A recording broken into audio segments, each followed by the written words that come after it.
الرجیم۔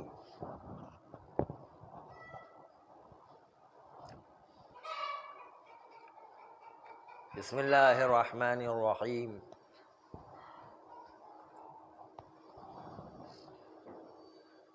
وبہ نستعین۔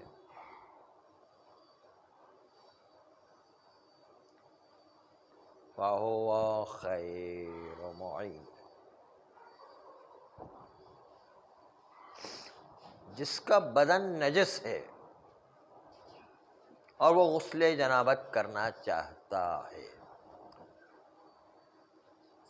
سوال،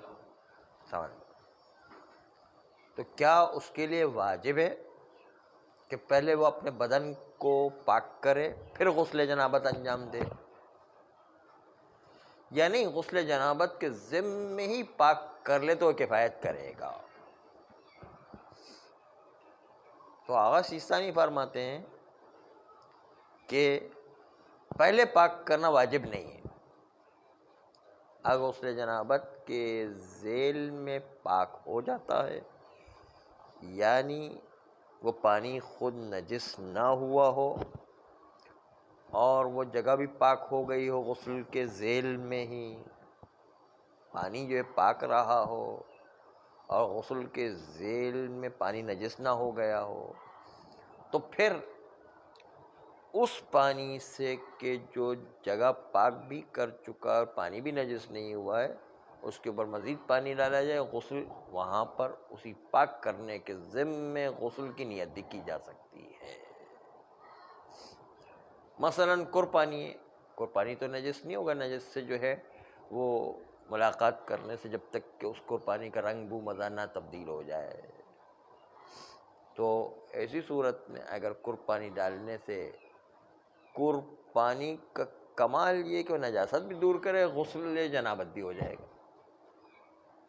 بس کرے کہ جو ہے ایک پانی کا چھینٹا پڑتے ہی وہ پاک ہو جاتی چیز، پاک بھی ہو گئی اور ساتھ ساتھ غسل جنابت بھی ہو گئی، بشرط کہ اس پانی میں نجاست نہ آ جائے۔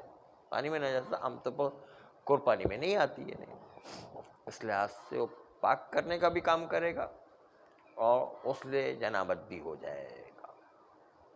لیکن بہتر یہ کہ پہلے پاک کر لیں، یعنی غسل کرنے سے پہلے پاک کر لیں اور پھر اس کے بعد غسل کی نیت سے پانی ڈالیں، تو یہ زیادہ بہتر ہوا کرتا ہے تاکہ یقین ہو جائے کہ غسل سے پہلے بدن پاک تھا۔ لیکن بہرحال قاعدہ اصول یہ کہ پہلے پاک کرنا واجب نہیں ہے، غسل کے ذیل میں خود بخود پاک ہو رہا ہے اور پھر اس کے بعد اس پر غسل کا پاک پانی پڑ رہا ہے، تو اس کے نتیجے میں غسل بھی صحیح ہے، پاک کرنا بھی اس سے پہلے صحیح ہے۔ جی، 1 لیٹر کی بوتل سے تو کرنے والے کر سکتے ہیں، کرنے والے جو ہے وہ جن کے پاس پانی کی قدر ہوتی ہے انہوں نے طریقہ بنا کے رکھا ہوتا ہے کہ کم سے کم پانی میں جو ہے وہ غسل ہو جائے، تو ممکن ہے کچھ لوگ غسل کر بھی سکتے ہیں، کوئی حرج نہیں۔ جی نہیں، یہ کوئی ضروری نہیں، جتنا بھی پانی ہو پانی سے غسل ہو جانا چاہیے، یعنی کوئی حصہ سوکھا نہیں رہ جانا چاہیے، بس 3 لیٹر کی کوئی معیار نہیں ہے۔ ہاں نہ لگائے کوئی مسئلہ نہیں، پاک کر کے جو ہے، ہاں تو پانی رسوخ کر دیتا ہے، مٹی جو ہے اس کے اندر وہ رکاوٹ نہیں بنتی، لیکن رکاوٹ اگر کہیں لگ رہی ہے تو پہلے رکاوٹ کا دور کرنا شک کی صورت میں بھی لازمی ہے۔ یہ تو عام حالات کی بات کریں، بالکل بدن پاک ہے اور غسل کرنا چاہتا ہے تو 1 لیٹر میں شاید ہو بھی جائے۔ کچھ لوگ جو ہے ان کی عادت ہوتی ہے کہ جو ان علاقوں میں رہتے ہیں جو پانی کی قدر بہت زیادہ جانتے ہیں، تو وہ کم سے کم پانی استعمال کر کے بھی انسان غسل کر سکتا ہے۔ تو پہلا مسئلہ ہوا کہ پہلے بدن پاک کرنا ضروری نہیں، بلکہ غسل کے ساتھ ساتھ بھی بدن کو پاک کیا جا سکتا ہے، بشرطے کہ پاک کرنے والا پانی وہ نجس نہ ہو گیا ہو۔ اگر وہ نجس ہو گیا تو اس سے تو غسل نہیں ہوگا، جو پاک پانی رہا ہے اس سے غسل کیا جا سکتا ہے، غسل کے ضمن میں پاک بھی ہو جائے گا۔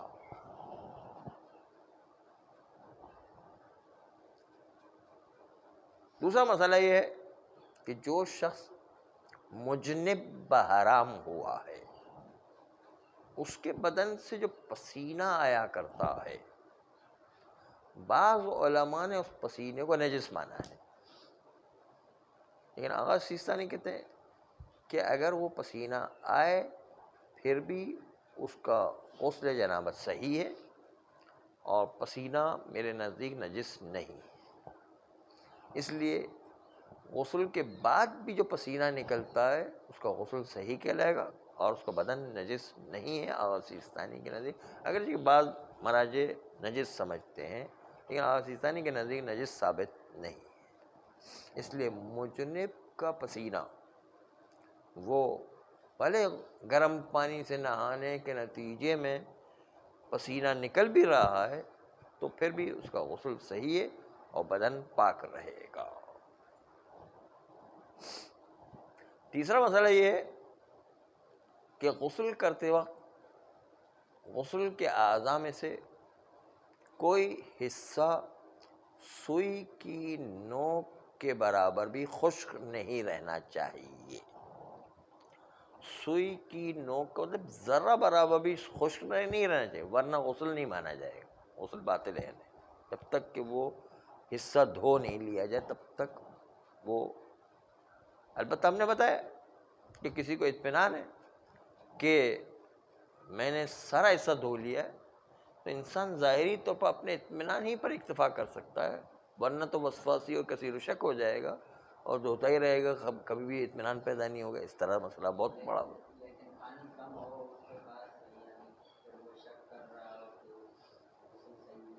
تو باہر شک ہے اس کو، اور عام عادی شخص سے وسواسی اور کثیر شک نہیں تو اس کو اس حصے کو دھونا پڑے گا، شک کی صورت میں دھونا ہے نہیں۔ اس لیے سوئی کی نوک کے برابر بھی کوئی حصہ غسل کے اعضاء میں سے خشک نہیں رہنا چاہیے، اگر خشک رہ جائے تو وہ غسل مکمل نہیں ہوا، غسل نہیں مانا جائے گا، اس سے نماز نہیں پڑھ سکتے۔ البتہ ہمارا مقصد جسم کے وہ اعضاء ہیں کہ جو ظاہری اعضاء شمار کیے جاتے ہیں، جو باطن کے اعضاء ہیں اس میں پانی پہنچانا کوئی ضروری نہیں ہے، جیسے ناک کے اندر کا حصہ، تو اب ناک کے اندر پانی کیسے پہنچائیں گے غسل جنابت میں؟ وہ تو جو ہے بڑا مشکل ہو جائے گا، نہیں اگر ناک کے اندر تک پہنچانا ہو تو کیسے غسل میں پہنچائیں گے؟ نہیں، یہ کان کے اندر تک جو ہے پانی پہنچانا، یہ اندر کا حصہ شمار ہوتا ہے، اندر کے حصے میں پانی پہنچانا وہ کوئی واجب نہیں ہوا کرتا، جو ظاہری حصہ ہے اس تک پانی پہنچانا واجب ہوا کرتا۔ کس کو ظاہر کہتے ہیں اور کس کو باطن بدن کہتے ہیں اس کا ایک معیار شریعت نے مقرر کیا، شریعت نے معیار مقرر کیا کہ آپ اس کو بند کر کے دیکھیں، جتنا حصہ ظاہری طور پر نظر آ رہا ہے وہ ظاہری ہے، اور جتنا جو ہے وہ نظر نہیں آ رہا ہے وہ باطنی حصہ شمار ہوگا۔ آئیے اس کی 2-3 مثالیں پیش کریں۔ مثلا آنکھ بند کر دیں، اب جو ظاہری حصہ نظر آ رہا ہے آنکھ کا وہ ظاہری حصہ کہلائے گا، باقی جو اندر کا حصہ ہے وہ دھونے کی ضرورت نہیں۔ اسی طرح کان ناک کو جو ہے یہ بند کر لیں، جو ظاہر میں نظر آ رہا ہے، جو آپ کو ظاہر میں نظر آ رہا ہے بند کرنے کے بعد وہ حصہ ظاہری حصہ ہے، باقی جو باطنی حصہ کہلائے گا، باطنی حصے کو دھونا کوئی ضروری نہیں۔ کان کو بند کر لیں، ظاہر میں جو نظر آ رہا ہے وہ حصہ ظاہری ہے، باقی جو نظر نہیں آ رہا ہے اندر کا حصہ وہ باطنی حصہ، اس کو دھونے کی ضرورت نہیں ہے۔ بس اس لیے جو ظاہر میں نظر آ رہا ہے وہی ظاہری حصہ ہے، اور جو نظر نہیں آ رہا باطنی حصہ اس کو دھونے کی ضرورت نہیں۔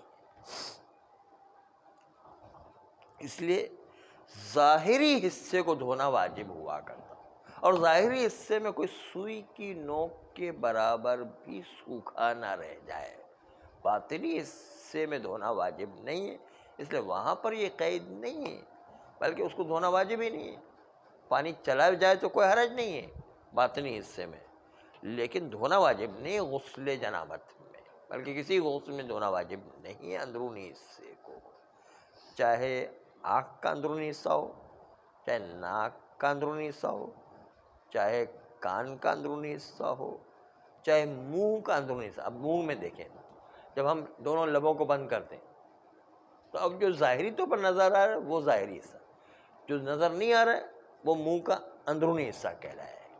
منہ کو جو بند کریں، جتنا حصہ ظاہر میں نظر آ رہا ہے وہ ظاہری ہے، اور جو نظر نہیں آ رہا ہے وہ باطنی حصہ شمار ہو.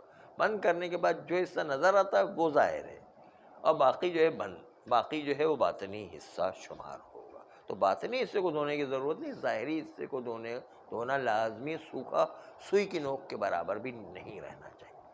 اب آ جائیے ظاہری و باطنی میں ایک مسئلہ پیش آتا ہے، اور وہ مسئلہ یہ کہ عورتیں کان چھدواتی ہیں. آج کل تو مرد حضرات بھی شروع ہو گئے کان چھدوا کر کے جو ہے وہ کڑے پہنتے ہیں. تو آج کل مرد حضرات بھی بہت پہننے لگے، ملنگ حضرات تو خاص طور پر بہت پہنتے ہیں، اور جو ہے آج کل ملنگ نہیں ہے وہ لوگ بھی پہننے لگ گئے. پتہ نہیں کیا ایک جو ہے بیماری آ گئی ہے.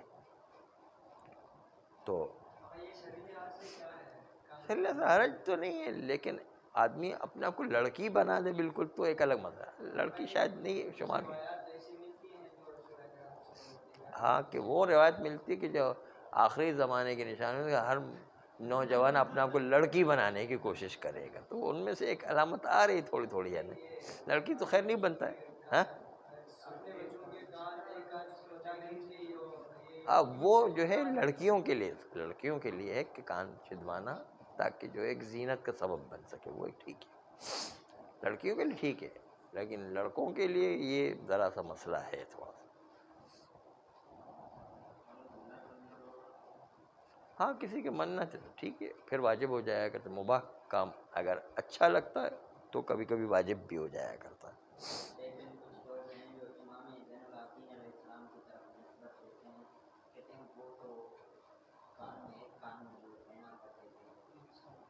یہ روایت جو ہے ابھی تک تو ہمیں نہیں ملی، یعنی پتہ نہیں کہاں سے روایت لے کر. ہاں ایسی کوئی روایت ہمیں تو نہیں ملی. یعنی جی زنجیر کی روایت ہے کہ زنجیر پہنائی گئی تھی، توق لگایا گیا تھا، بیڑیاں لگائی گئی تھی، لیکن کان میں بالی کی کوئی روایت ہم نے نہیں دیکھی ہے نا. یہ کہاں سے روایت آ گئی ہے نا.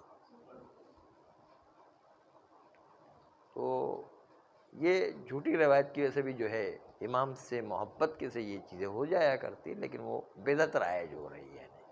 اس طرح جو ہے غلط عقائد لوگوں کے ذہنوں میں آ جایا کرتے ہیں، وہ نہیں کرنا ہے ہمیں. جو صحیح بات ہے وہ لینا ہے بس. کوئی البتہ کوئی کڑا پہنتا ہے زنجیر کی شباہت کر کے تو ٹھیک ہے، اس میں کوئی حرج نہیں ہے. اس میں کوئی وہ امام سے نسبت دیتے ہوئے کہ بھائی چلو امام علیہ السلام نے زنجیر پہنی تھی، ہم بھی جو کڑے پہنتے ہیں ٹھیک ہے، کوئی بات نہیں. شو کے لیے بھی پہنتے تو کوئی حرج نہیں ہے.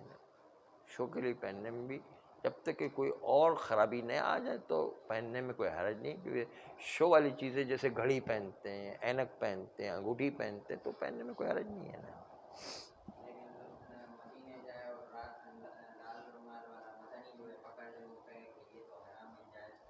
تو وہ تو ان کے فتوے نا، ان کی بدعتیں. وہ کس کی توہین کرتا ہے؟ تو موہن توہین برداشت کرے گا اور کیا کرے گا. اس لوگ بیچارے ویسے جو ہے وہ شرعی طور پر تو اجازت ہے، لیکن وہ بہرحال حکومت کے فاسد نمائندے تو اب کیا کر سکتے ہیں. اس کو فاسد لوگ آئے ہوئے ہیں تو کیا کر سکتے ہیں. انہوں نے جو بی بی کا روزہ گرا دیا، رسول اللہ کے روزہ کے گرانے کی باتیں کرتے ہیں، تو اب کیا کریں گے. ان پہ تو کچھ نہیں کیا. تو بات شریعت کی چل رہی ہے. اب جو ہے ذرا سا ایک پیچیدہ مسئلہ ہے وہ عرض کر رہے ہیں، انشاءاللہ ذہن ہماری طرف رہے، کہ جو عورتیں اپنے کان چھدواتی ہیں یا ناک سے چھدواتی ہیں، اس میں اگر یہ اتنا سوراخ بڑا ہو چکا ہے ناک کا یا کان کا کہ جس کے نتیجے میں صاف نظر آ رہا ہے پانی پہنچنا، یعنی آنکھ سے نظر آ رہا ہے اس سوراخ کا اندر کا حصہ بھی، تو پھر پانی پہنچانا واجب ہے وہاں پر، کیونکہ آنکھ سے نظر آ رہا ہے. لیکن اگر ایسا سوراخ ہے کہ وہ نظر ہی نہیں آتا تو پھر جو ہے وہ پانی پہنچانا واجب نہیں اس سوراخ کے اندر. یعنی کسی کو شک ہو رہا ہے پتہ نہیں یہ نظر آ بھی رہا ہے یا نہیں آ رہا ہے. کچھ سوراخ اس طرح ہوتے ہیں کہ تھوڑے سے جو ہے تھوڑا سا نظر آ رہا ہوتا ہے لیکن کچھ جو ہے لگتا ہے کہ پتہ نہیں یہ نظر آ بھی رہا ہے نہیں, تو پھر وہاں پانی پہنچانا واجب ہے شک کو دور کرنے کے لیے. اشتغال یقینی براعت یقینی چاہتا ہے, اس لیے اس میں پانی پہنچانا شک کی صورت میں اس سوراخ میں کہ جس میں شک ہو رہا ہے کہ اندر کا حصہ یا باہر کا حصہ, تو ہم اس میں پانی پہنچائیں گے. پانی پہنچانا واجب ہے تاکہ ہمیں یقین ہو جائے کہ ہم نے صحیح پورا غسل انجام دے دیا. اس کی مثال ایسی ہے کہ جب انسان غسل کرتا ہے تو اپنے بدن پر کوئی رکاوٹ دیکھتا ہے. مثلا تیل لگا ہوا ہے, تیل پانی کو چمڑی تک پہنچنے میں رکاوٹ ڈالتا ہے, تو واجب ہے کہ انسان اس رکاوٹ کو دھوئے صاف کرے, ورنہ اس رکاوٹ کو دور کیے بغیر غسل کرے گا تو غسل باطل ہے. رکاوٹ کو دور کرنا واجب ہے. اور اگر کسی کو یقین ہے کہ وہ چیز رکاوٹ بنے گی ہی نہیں, کوئی چیز ہے جسم پر لیکن رکاوٹ نہیں بنے گی, جیسے ہلکا سا بال پوائنٹ کا پوائنٹ پڑ گیا ہے اور پتہ ہے کہ پانی کے چمڑی تک پہنچنے میں غسل میں کوئی رکاوٹ نہیں ہے, اس تو بال پوائنٹ کا ہلکا سا انک لگ جانے سے اس کا غسل باطل نہیں ہوگا, غسل صحیح ہے اس کا. کبھی شک ہوتا ہے کہ بال پوائنٹ کا گہرا جو ہے پوائنٹ لگ گیا, شک ہوتا ہے کہ پتہ نہیں یہ پانی کے پہنچنے میں رکاوٹ بنے گا نہیں بنے گا, تو شک کی صورت میں اس کو پوائنٹ کو اتنا دھونا لازمی ہے کہ جب تک آدمی کو اطمینان ہو جائے کہ اب پانی میں رکاوٹ نہیں بن سکتا تب تک دھونا واجب ہے. جی وہ آپ کو خود کو تعین کرنا ہے, آپ کو خود کو احساس کیا ہو رہا ہے کہ رکاوٹ بنے گا یا نہیں بنے گا. اگر آپ کو شک بھی ہو رہا ہے کہ رکاوٹ بنے گا تو اس کو اتنا دھونا ہے کہ آپ کو اطمینان ہو جائے کہ پانی میں اب رکاوٹ نہیں بنے گا. آپ کو خود کو احساس ہونا چاہیے, آپ کی خود کی تشخیص ہے. یہ شخصی مسئلہ ہے, ہر ایک کا شخصی مسئلہ ہے, نوعی مسئلہ نہیں ہے. ہر آدمی اپنا طے کرے کہ رکاوٹ بننے کا شک ہو رہا ہے یا شک نہیں ہو رہا ہے. شک ہو رہا ہے تو اس کو اتنا دور کرنا ہے کہ اطمینان ہو جائے کہ اب یہ پوائنٹ پانی کے چمڑی تک پہنچنے میں رکاوٹ نہیں بنے گا.